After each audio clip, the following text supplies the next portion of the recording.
my glasses down as I was putting foundation on my face, and I have no idea where they are. So I'm just gonna do this entire video blind, so if my eyes are like wandering, it's because I literally cannot see.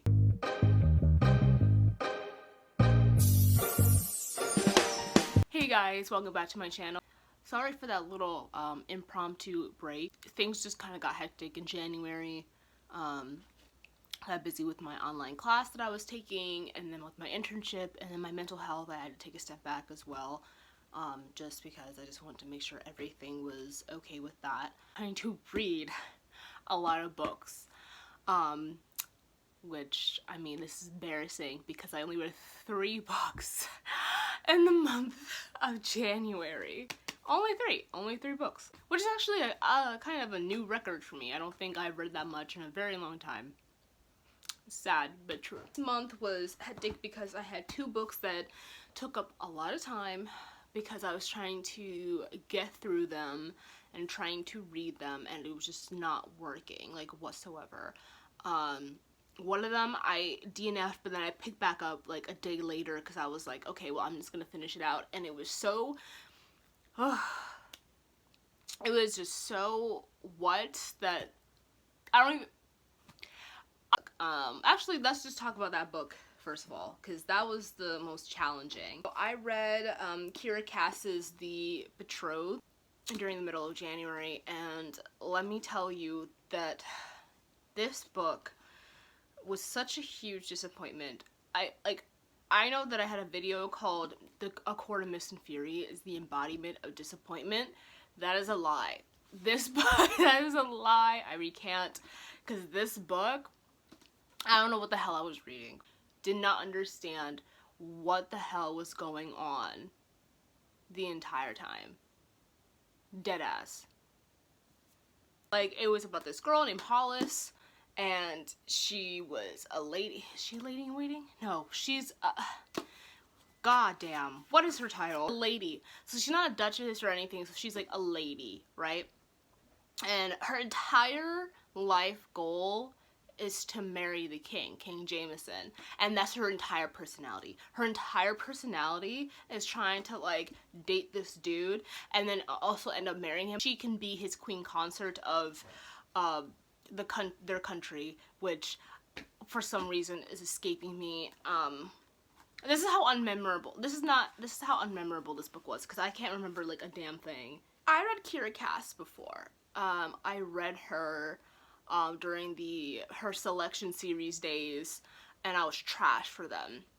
I think I read all 3 of them in a space of like 1 month, 1 summer, years ago when I was like in middle school. It was just so good to me. The world building was okay in that series, but it was still somewhat decent. I mean, maybe it's because it was a guilty pleasure, but this,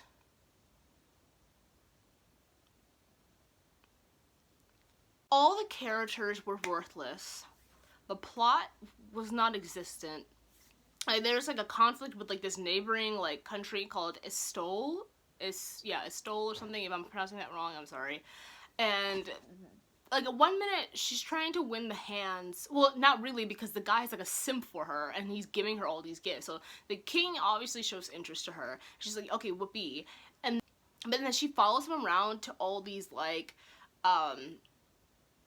international like affairs types meetings, like interacting with other people, and I'm just like, in my head I'm just like, is she even supposed to do that? Because she's not even like, I know this is not like Europe or anything, this is like a made-up country, so it has like its own rules, but I was like, is that even allowed? Like of course, like, that would be your thing if you were the queen consort, right? But like, why are you entertaining them if you're just a lady? Do you know what I mean? Like, that would be for King Jameson and him and his like team to be like interacting with like international affairs and like people from different like countries. Like, I don't understand why you're there. I mean, I guess to entertain, but like, anyway, she ends up liking this dude named Silas. They like clicked like after 1 meeting, and then they kissed. I'm just like, there was no build up to this romance whatsoever. None. It's kind of like, this story was this like being in a car with a friend that's doing like 120 miles per hour and you just can't do anything about it. So like you just gotta sit in the car and just wait till you drive off a cliff, because that is what this book was. This book was so irritating to me that I really wanted to put it down. I tweeted about it saying like I wanted to put it down, and I just couldn't, because I was like, I wanted to finish this because this is so ridiculous. Turns out, yada yada yada, there's a rebellion from the other side, and then people are killed, Silas is killed. I think Hollis's family is wiped out. It became a huge blur. One of her main friends, Lady Elizabeth, what was her name? Oh, was it like Delia Grace or something? Her friend turned out to be a snake. I felt like I was reading a rough draft that just so happened to be published. That's what I felt like. And there were actually times where I found typos, and I don't know if this was just my copy of the book, because I did get it on Amazon. I actually got it as a gift. Like, flirt is spelled wrong. I'll have like an image to what I'm talking about. I got literally on page 2, the sentence is like, but I was no fool. I watched him flit from girl to girl over the last several months. And in my head I'm just like, maybe that's like a word that I've never heard before. No, it's not. It's literally a typo. So I'm just like, but like it's the second page. Unless it's my copy, then like I'll stop like bugging. Anyway, this is a 0.5. No, this is a 0. This is a 0 stars. I gave on Goodreads a 1 because I can't go to 0. Kira Cass, what was this? And I'm not reading the second book in the series. I know it's supposed to be like a duology. I'm not reading the second book because nobody actually had a standout personality. I feel like this was very much 2012 in the worst possible way. Like, it was not appetizing, it wasn't nostalgic, it wasn't anything like that. Just a rough draft. And then I'm just gonna quickly talk about A Court of Mist and Fury.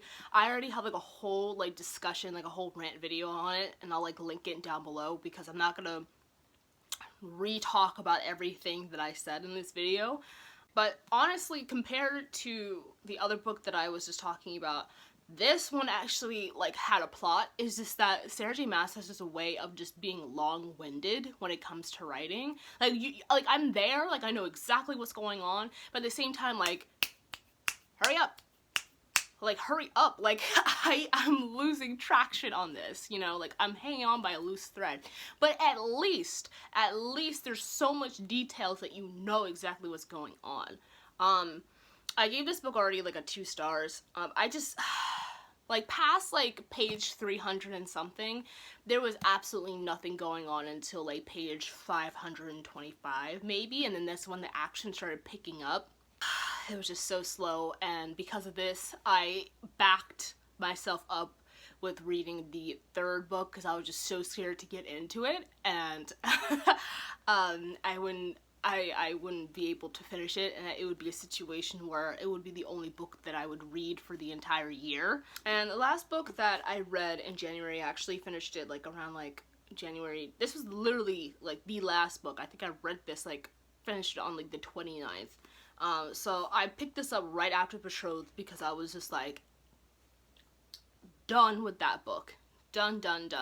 So this is A Deal with an Elf King by Elise Kova. So she's, Elise Kova is actually an indie author on Amazon, and I think one of her most popular series is the Air Awakens book, which is kind of like a Avatar-inspired YA fantasy story, which I think I'm going to add to my TBR. I might read during the summertime. But anyway, this is just a one-shot. The Hades and Persephone Spires story. The main character, Luella, is basically a herbologist, and she has a store with a whole bunch of herbs and plants. Like, she's the cottagecore queen, basically, of her town. And she takes care of everybody. Like, she's in care of the medicine, the healing, all that jazz. So many years or something, like, elves come out. I literally thought they used to come out of the ground, but it wasn't. They come out of this, out of the Fade, which is basically like another realm that connects to like the human world. They come out of the Fade to go get like a human queen, because the human queen is basically supposed to be doing the job of Persephone and bring life into the elf world, if you guys get my drift. So, the Elf King, aka Eldest, plays a part of Hades. He was locked up for a while in his castle trying to, you know, locate his queen, because it took years, because it turns out Luella's best friend Lucas, or Luke, I'm gonna go with Lucas, basically tricked her into believing that she was like a regular human being and gave her this stone that basically protected her from like any magical creature of like identifying her, and also protecting her from using her magic, so she didn't know that she had magic powers. And for the first part, like, I was very like into it, like into the story and everything. Like, it wasn't this really wasn't a bad book. It was very much a simple, you know, YA story. But I will say, like, the only complaints that I have is that a lot of the times the story really depended on the main character Luella asking questions, and then the other elves around her that she would be like making friends with would just answer the questions for her. Like, it would be like, oh, like, what do you guys do? Why do you guys do this? Oh, because we do that. Okay, what about this? Oh, because we do that. Like, it was like constant like dialogue to push the story to inform the reader. And then the girl gets a dog. I mean, it wasn't a dog, it was a wolf. And then that threw me through a loop, because it was kind of cheesy, because she was like, oh, like, come on, Hook. The wolf's name was Hook. And I was like, oh god, like, I bought this book for some steamy romance. I don't care about no wolf, no pet wolf. I don't care about that, okay? That's secondary to me. That's not even secondary. That's not even on the list. And literally all the romance, and this was like slow burn, which I've come to realize that I absolutely despise slow burn. I have to wait until like the very end, like the last like 90 pages of the book, for like something to happen between the two. And this is a one-shot, by the way. There's no more Aldous and like Luella's like tale after this. So like, for me to like wait that long, I'm just like, why? I gave this book like a 3 stars. It was enjoyable, but there were times like in the middle I felt like I was like just like skimming.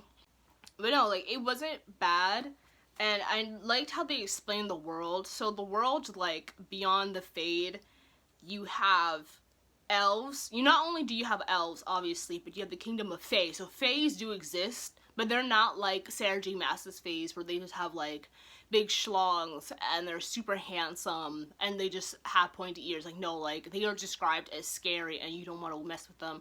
There's actually a point in the book where there's like assassination attempts by the Fae because they do not like elves, because elves are higher ranking.